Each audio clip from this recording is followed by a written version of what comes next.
Guys, Joe McDonough here for BJPenn.com. My first interview since joining the great team at BJ Penn. And who better to have on than one of the best bantamweights in the world, Mr. Raufeon Stots, after a huge win. Raufeon, how's it going, man?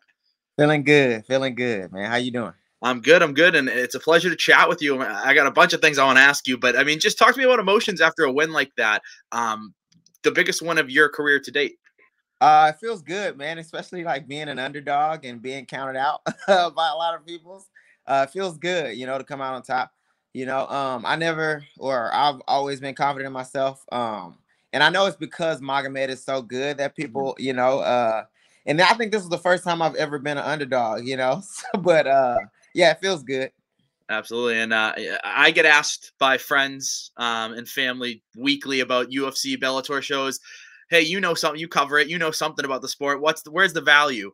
I was telling everyone plus 400 on Raufeon Stots. Put something on that because that's an insane number. I said, now Magomed and Raufeon are future champions. Both are insane fighters, but plus 400 is insane. I mean, how disrespected did you feel? I felt super disrespected. I also felt like when you get away with something and it's like man, I don't know what's going on. Like somebody messed up and gave me $20, but I was telling everybody, like, hey man, bet, bro, bet. If you bet for me, please. Bet, you know what I mean? Because I don't know why it was so high, but I was trying to take advantage of it. And I know I think Anthony Pettis put a big bet in. I forget if Sergio did too, but I mean I think Anthony put like a 15K bet at 130, something crazy. I mean, how good does it feel when your teammates are like Raufeon? I mean, it feels good. My other teammate Jordan Griffin, I know he made I want to say like 20 grand or 15, or I maybe shouldn't say that, but no, he made a good amount. But yeah, I mean, it feels good, it feels like I can help out other guys. Yeah. Like I said, I feel like I was getting away with something, but if they go they gonna do it, I gotta take advantage. Absolutely, man. An insane line, and I'm sure we'll never see that again. Sadly enough for your fans, but hopefully they jumped on it when they had the chance. Tell me, I mean, anything that you were surprised with about Magomed, just in the fight? I mean, in the pre-fight stuff, you guys were kind of jawing a little bit, respectfully, but jawing back and forth. I know you said you didn't even know what he was saying, and he probably didn't know what you were saying, but you guys are just going at it. In the fight, one thing did surprise me. He said, I think I checked a kick or something, or hit him with a jab or something, and he was like, yeah, that shit's weak. And I was like, wait, you speak English, motherfucker? You can speak English this whole time or whatever? And I think he looked at me like, what? Because maybe he only know a few words. But in the fight, I was like, wait a minute, you've been duping me, bro. You speak English, you can hear everything I'm saying.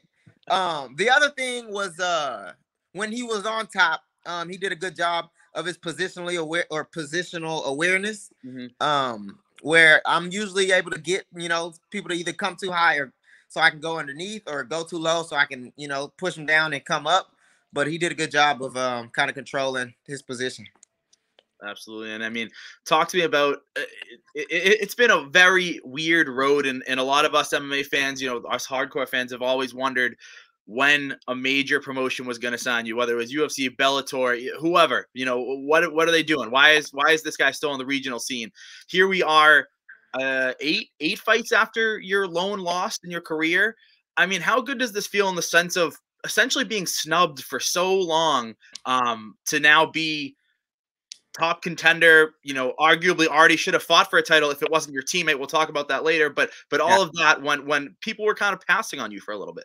Man, it feels good, and it feels like I've said it since I've got to Bellator. Feel like everything happened for a reason. You know what I mean? Like, I'm not bitter about it now. At the time, I was bitter about it, but seeing things like hindsight, I'm happy it happened this way. I was able to, gain everything I have through, my merits as a fighter and nothing else. You know what I mean? So I feel like I did everything the hard way, but it's like paying off for me.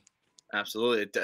I'd say so. It's definitely paying off, Raufeon. It's been a hell of a journey to watch and continue to watch. I'm sure that you and Sergio, you've already said that you guys have had a conversation and stuff. What's the conversation now? I mean, there's essentially nothing left for you besides a title shot. Yeah, that's what I feel. It's just nothing else left, you know. The only other thing would be, you know, that Grand Prix, but that's like in lieu of a title. Yeah. Yeah, so I feel like a title is coming next. Um, as far as like me and Sergio talking, we haven't like necessarily talked. He actually got engaged, I think, the day of my That was a fight. big You know, so I called him and congratulated him for that, and he congratulated me for the fight. And you know, we haven't really talked. I feel like we're just gonna, whenever it happens, then we'll start making some logistic Absolutely. decisions. And how I mean, I know, like you said, you haven't really talked yet, but how does it work in the sense of like, do you both still train at Root for Sport? Do you do, you know, you do the morning, he does the night? Do you have to leave? Does he have to leave for just this camp? I mean, is that something you've thought about at all? Yeah, I thought about it. I actually talked after the fight. I was like, yo, coach, like, what are we gonna do? Because I really don't know, you know. And then he was like, we'll just have to think about it.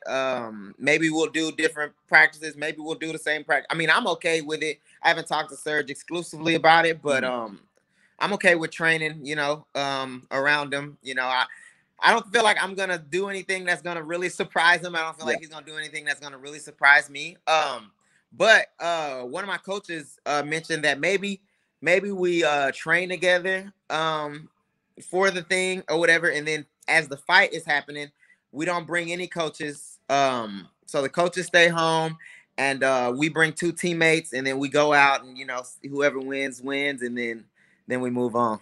That's a super interesting, because I feel like when I've talked about with fighters fighting teammates or former teammates, like it is very, you guys train daily together. You know all Yeah. his secrets, he knows all your secrets. Like you said, you're not changing the wheel before this fight. He's not doing it either. That's very interesting. Like training together and then just not having the coach. You know, coaches are in the back or whatever, or even Yeah. watching as fans, and then bringing teammates. It's a very interesting take there. Yeah, I feel like I like that.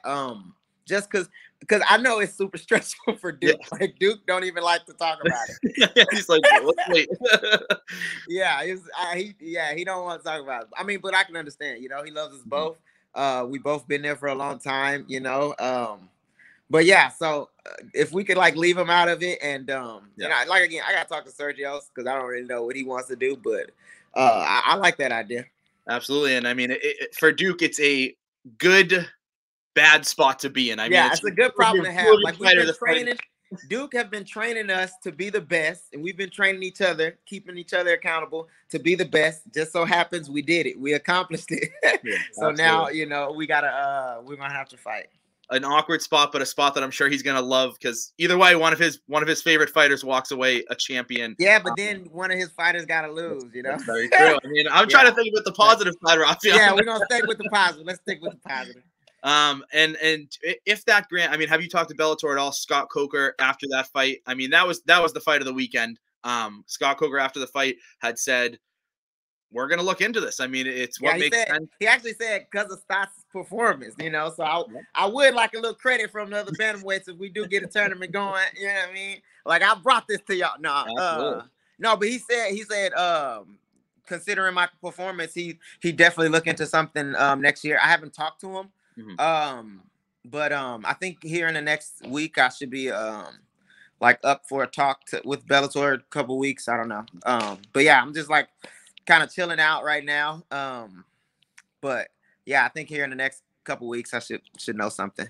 And I think you deserve the chill out sesh for a little while after that performance. Last one from here, Raufeon, is just would you, you know, whatever happens in the sense of chatting with Sergio, chatting with Duke, chatting with Scott Coker, maybe the Grand Prix happens, maybe it doesn't. Would you take a fight against like a Juan Archuleta or someone else, not for a title shot, if it's taking too long, or would you want to wait? Yeah, if they feel like either a title or a Grand Prix is gonna take till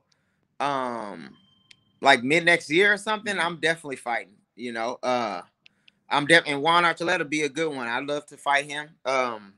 You know, I feel like it'd be a good match. I feel like I beat him, but yeah, I feel like it'd be a good match. What was I finna say? I want to fight kind of around either late December or January. Well, I could fight late November too. I just want like 3 weeks or so to like we just moved to Texas, so I just moved into a house. So I would like to kind of get my family and stuff settled before I have to go away for camp. But yeah, late November, December, January, I'll be pretty open to fight. If it happens, if something is gonna happen way later than that, then I would want to fight before. Absolutely, Raufeon, and congratulations on the win. Congratulations on the house. And we're going to be congratulating you soon, hopefully, for giving us that Grand Prix, because holy crap, is that going to be some great matchups between you Great and matchups, man. Bantamweights are coming up, man. Oh, yeah. Thank you Bantamweight very unite! much for your time. Thank you, Raufeon. All right, no problem.